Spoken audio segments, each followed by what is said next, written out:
bodyguard's fists came down hard. Hailey had only come to have fun. This had nothing to do with her. Sophia, I am Vance Sterling's legal wife, Quinn Hartwell. When my husband's mistress publicly stripped me, I finally decided to reveal the identity even my husband didn't know about. It was time to make them all regret it. My friend Hailey and I were about to leave after lunch. A woman suddenly blocked our way. Pay for my table too. Are you crazy? I don't even know you. Why would I pay for you? In New York, if you dare disrespect Sterling Corp, you won't live to regret it. Do you know who I am? Sophia, wife of Vance Sterling, CEO of Sterling Corp. Isn't Vance your husband? I was about to call Vance and ask what was going on. Still calling someone? Let's see if you can even walk out of this restaurant. Stop it! Is this all the manners Sterling Corp people have? Blocking others, making them pay, and even getting physical? Manners? In New York, the name Sterling Corp is manners. Making you pay is a privilege I'm giving you, understand? I laughed. Even if Sterling is great, it doesn't give you the right to block people and rob them. I'm giving you access to my network, and you can't even appreciate it. Do you know how many people in New York would love the chance to buy me dinner? Connections. Huh. I'm a Hartwell. I've never needed to ride anyone else's coattails. I glanced at Hailey. Her face was pale as iron. Hailey's family was also top-tier wealth. When had she ever been humiliated like this? And by a mere VP from a mid-sized company. I wasn't about to waste my time on her. Yet Sophia waved dismissively toward the door. In New York, I make the rules. Hold down these two trash.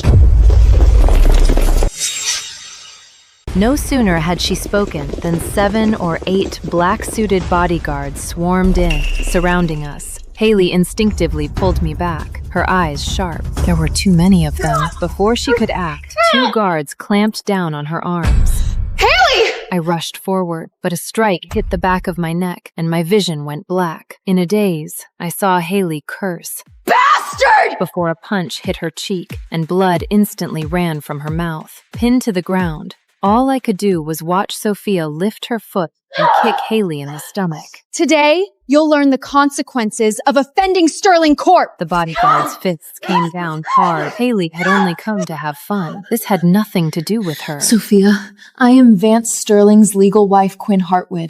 She is Hailey Langley from Washington's Langley family. Let us go now, and this could still be resolved. Vance's wife? The Langley family? Are you 2 idiots? Who in New York doesn't know the only woman around Vance Sterling is Sophia? At least do some research before you start lying. Langley? Never heard of it. She's making it up to scare people. Sophia bent down, grabbing my hair with a vicious glare. One more word about being his wife and I'll tear your mouth apart. Vance is mine. Quinn, even the mistress is acting like this? And you're just letting this happen? That made me pause for a second. Then I laughed too, when I suddenly turned my head and bit down hard on her wrist. I drove my knee into another bodyguard's backside. I grabbed a nearby wine bottle and smashed it across another guard's forehead. By the time Sophia reacted, I was already in front of her. My fist slammed into her face. She staggered back 2 steps, blood pouring from her nose. You hit me? She reached for my face, but I caught her arm and threw her hard onto the floor. I climbed on top of her and started punching. The Sterling Corp employees, reeking of alcohol, rushed toward me. At some point, Hailey had broken free. Beat the hell out of her! I'm not swallowing this today! In the middle of the chaos, someone swung a chair into my back. Sophia shrieked while clawing at my hair. Kick her ass! Triple the bonus! The employees rushed us like madmen. Some grabbed my arms. Some wrapped around my waist. Others kicked at my legs. Taking advantage of the moment I was distracted, Sophia suddenly kicked me in the stomach. I stumbled back 2 steps. Everybody stop! Several police officers pushed their way inside. The moment their eyes landed on Sophia, their expressions changed. Sophia? What happened here? A heavy-set officer named Richards hurried over, his tone full of flattery as he reached out to help her up. The second Sophia saw the police, she finally found someone to back her up. Officer Richards, these 2 crazy bitches attacked me. They dined and dished, assaulted people, and even injured my employees. You 2 did this? Fighting in broad daylight and injuring Sterling Corp employees? You've got some nerve. She stopped us first and attacked us. That's a lie. I gave them a chance to enjoy Sterling Corp's influence, and they attacked me, even pretending to be my husband's wife. One of them even claimed to be from some Langley family. Total nonsense. The officer clearly believed her. That's your fault. In New York, everyone gives Sterling Corp some respect. Sophia is Mr. Vance Sterling's woman. Touching her means going against the rules of this city. Enough talking. You're coming with us. The bill for Miss Sophia's table, the restaurant damages, medical expenses, and emotional distress compensation will all be paid by you. What? If you kneel and apologize to Sophia, we might be able to settle this privately. She started this. You're judging us without even investigating why. You follow the rules here. Sophia was giving you face. Don't be ungrateful. I'd like to see whether your rules are bigger than the law. Still acting tough? The thin officer stepped forward and tried to cuff me. Then I'll have to teach you a lesson. You are abusing your authority! Abusing authority?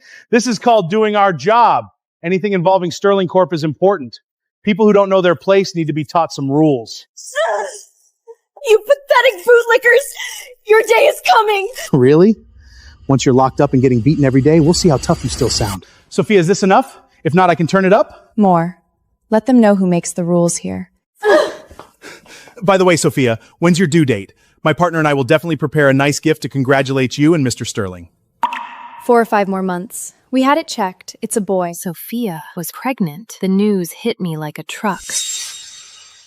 I had been away on a business trip for 6 months. I had just returned to New York, and Vance already had a child on the way. The words slammed into me one after another. Blood rushed straight to my head. We had been married for get up. Seeing that I was still moving, the thin officer immediately struck the back of my neck with the stun baton. Electricity exploded through my body. My vision went dark, and I nearly collapsed. Sophia grabbed a chair and raised it over her head, ready to smash it into me. At that moment, hurried footsteps echoed from the restaurant entrance. Vance walked in. What happened? Vance looked over the destruction without much reaction. Only when his eyes landed on Sophia did his expression soften slightly. Who hurt you? Vance, you're here! These people went mad, pretended to be your wife, and even attacked people. Even hit the police. Mr. Sterling, you arrived just in time. These outsiders caused trouble and insulted you and Mrs. Sophia. We are handling it according to the law. Quinn, I really underestimated you. Returning from a 6-month trip and already learning how to fight and throw a scene. And your friends? What a disgrace. Coming here to make a scene as if Sterling Corp were just for show. You know her? Yes, just an annoying woman. Hearing that, Sophia visibly relaxed. Vance, you'd better find out what really happened first. Officer Richards, what exactly happened? Richards rolled his eyes. Mr. Sterling, it was this woman. She came in, lost her temper at Sophia, and insisted on pay for Sophia's table, claiming she wanted to get close to her. Sophia was polite, but this woman accused her down on hard on Kaiser troubles. Exactly. Sophia refused to let her pay, so she lost her temper and attacked her. Completely upside down! She was the one blocking us! Shut up! Do you have the right to speak here? Vance, she didn't have to go this far. She got angry over not being allowed to pay and even threatened Sterling Corp to make you look bad. Quinn, really? You can be this shameless? Want to connect with someone and when refused, you get angry and start hitting people? I didn't. Didn't? Even the police said it. And you still want to argue? Vance, don't get upset. Maybe she just lost her mind for a moment. Lost her mind? I think she's incurable. Handle it however it needs to be handled. Not a single cent less for compensation. I want to see how she's going to pay. Lunged at me with terrible form. Before she even got close, dropped to her knees and started slapping herself. It's my fault!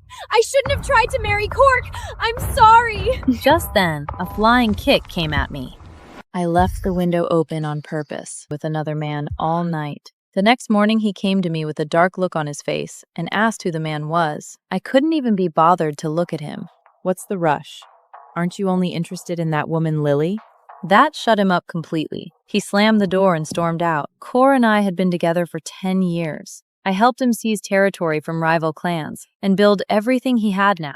And yet, after all that, he broke his promise to marry me and chose another woman instead. Even the tribe's soldiers couldn't understand it.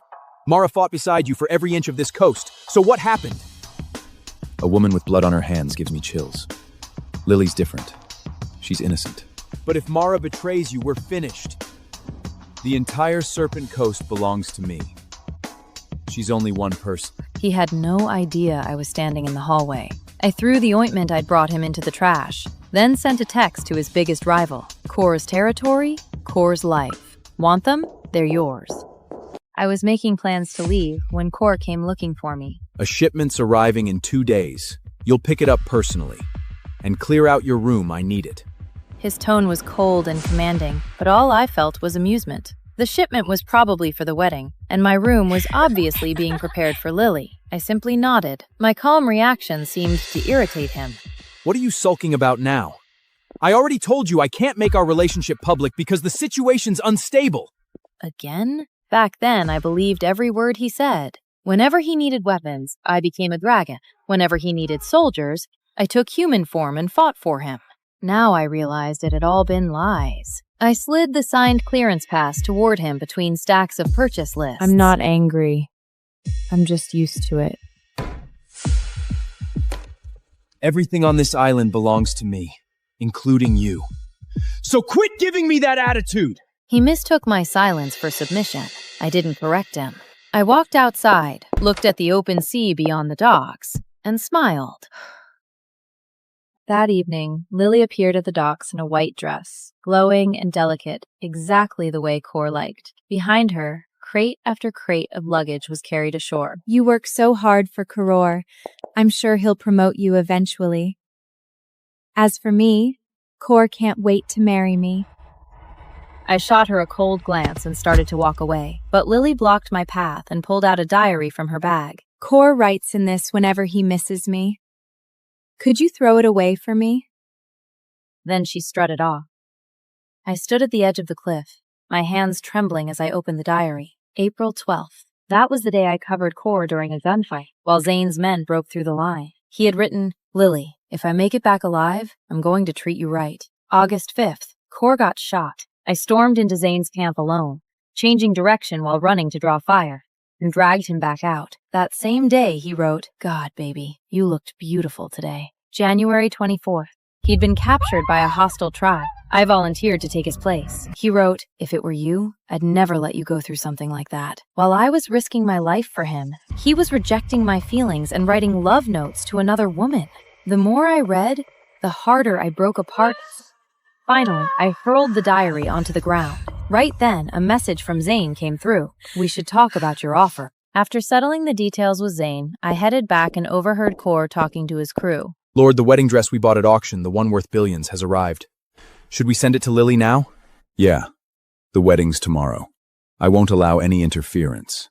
If anyone leaps this tomorrow, they die. I'd already decided to leave, but hearing Core talk about me like I was some threat that needed controlling still hurt. I went back to my room to pack, only to realize I owned almost nothing besides weapons. Of course, Core had never given me anything else. The one time I asked, he told me, even if you wear dresses and earrings, you still don't look like a woman. Don't embarrass yourself. The memory hollowed me out all over again. Meanwhile, Lily's luggage was overflowing with jewelry, beautiful clothes, and expensive accessories. I dug out the red dress I'd hidden away years ago, put it on, applied makeup, and watched the last traces of silver shimmer fade from my skin. Just then, Lily walked in without knocking. Mara, you read the diary, didn't you?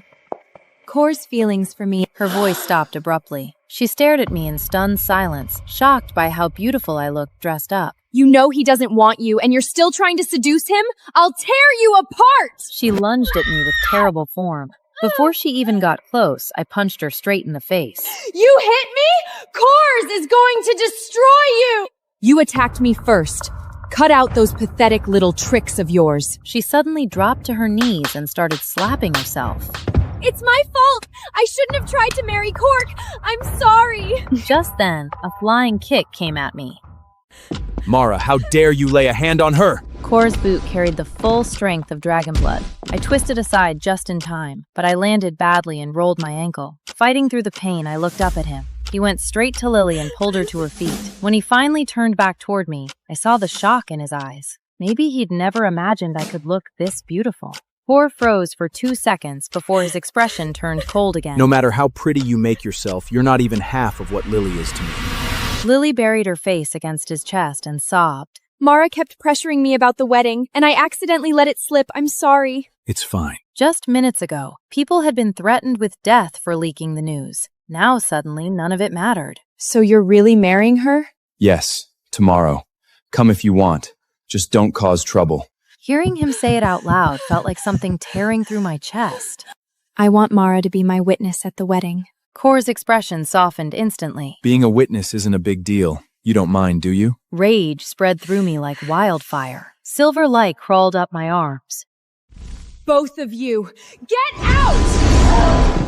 I slammed them out the door with dragon force, then collapsed onto the floor. Only after my hands finally looked human again did I start to cry. Right then, my phone lit up. A message from Zane. Look by the window. Confused, I turned my head and found a small package floating outside the window. I pulled it toward me and opened it. Inside was a bottle of ointment. Core had always believed this island was hidden from the world. Turns out everything here had been under Zane's watch the whole time. That alone proved I'd chosen the right ally. I'd just finished applying the ointment and was about to sleep when Core came back. He lifted me into his arms, carried me to the bed, and applied his own medicine to my ankle. Don't worry.